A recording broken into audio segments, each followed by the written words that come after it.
મહાપ્રભુજીની 27મી બેઠક એ ઉત્તર પ્રદેશમાં આવેલ શ્રી કાશીની પ્રથમ બેઠક છે.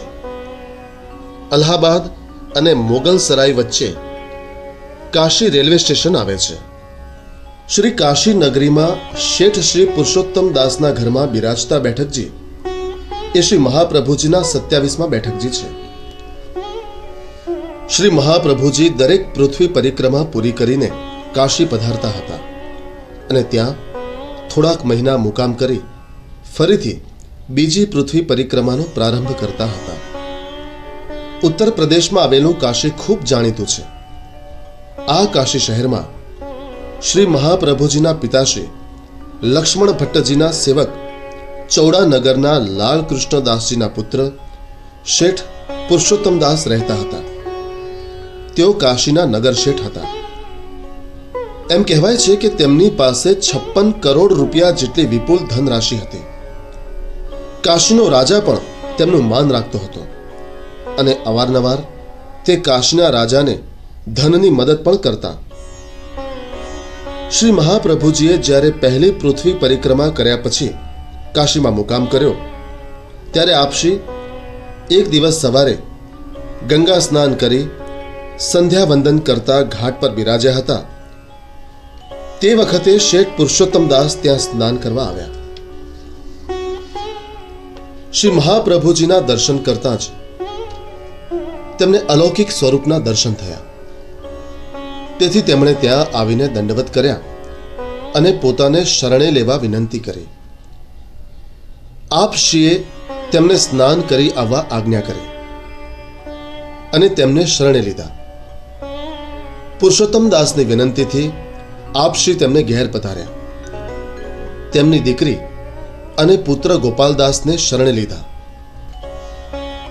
અને તેમણે મદન મોહનજીનું અલૌકિક સ્વરૂપ સેવા કરવા પધરાવી આપ્યું. આપશ્રીએ શેઠના ઘેર બિરાજી શ્રીમદ ભાગવત સપ્તાહ પારાયણ કર્યું. આપશ્રી અહીં બિરાજતા ત્યારે અનેક માયાવાદી દરરોજ સવારથી શાસ્ત્રોક્ત ચર્ચા કરવા આવતા. આખો દિવસ શાસ્ત્ર ચર્ચા ચાલુ રહેતી. તેથી આપશ્રીને જવાનો સમય પણ મળતો નહીં. માટે આપશ્રીએ પત્રાવલંબન નામનો નાનકડો ગ્રંથ રચી પોતાના સેવકોને આજ્ઞા કરી.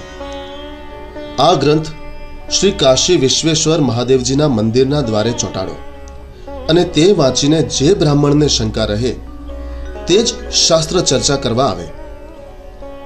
આપશ્રીએ આ નાનકડા ગ્રંથમાં એવી સુંદર રીતે પોતાના સિદ્ધાંત પ્રતિપાદિત કર્યા કે કોઈ માયાવાદી પંડિતને ચર્ચા કરવા માટે કશી શંકા રહે જ નહીં. અહીં પંચગંગાના દર્શન કરીએ. શ્રી મહાપ્રભુજીએ બીજી પૃથ્વી પરિક્રમા દરમિયાન કાશીમાં મુકામ કર્યો હતો ત્યારે પાંડુરંગ વિઠ્ઠલનાથ પેઢીના દેવેન ભટ્ટ જાતે તૈલવ બ્રાહ્મણ પોતાની મહાલક્ષ્મી નામની કન્યાનું વાગદાન કરવા માટે શ્રી મહાપ્રભુજી પાસે આવ્યા અને તેમણે પોતાની કન્યાને સ્વીકારવા શ્રી મહાપ્રભુજીને વિનંતી કરી.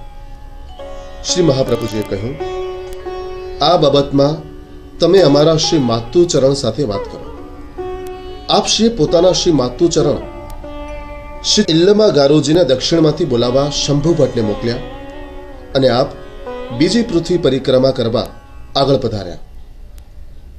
બીજી પૃથ્વી પરિક્રમા પૂરી કરી આપ કાશી પાછા પધાર્યા ત્યારે આપનો પરિવાર પણ કાશી આવી ગયો હતો. શેઠ પુરુષોત્તમદાસે લગ્નની સર્વ તૈયારી કરી હતી અને ત્યાં પંચગંગા ઉપર તેમના દેવેન ભટ્ટના મુકામે તેમની સુકન્યા મહાલક્ષ્મી સાથે આપશ્રીનો ધામધૂમથી લગ્ન પ્રસ્તાવ ઉજવવામાં આવ્યો. તે દિવસ અષાઢ સુદ પાંચમનો હતો. આપશ્રીના આ લગ્ન પ્રસ્તાવનો આનંદ લેવા અનેક વૈષ્ણવો ત્યાં ઉપસ્થિત થયા હતા. આપણે શ્રી મહાપ્રભુજીના આ બેઠકજીને ભાવથી દંડવત કરી જારી ચરણ સ્પર્શનો લાભો લઈએ.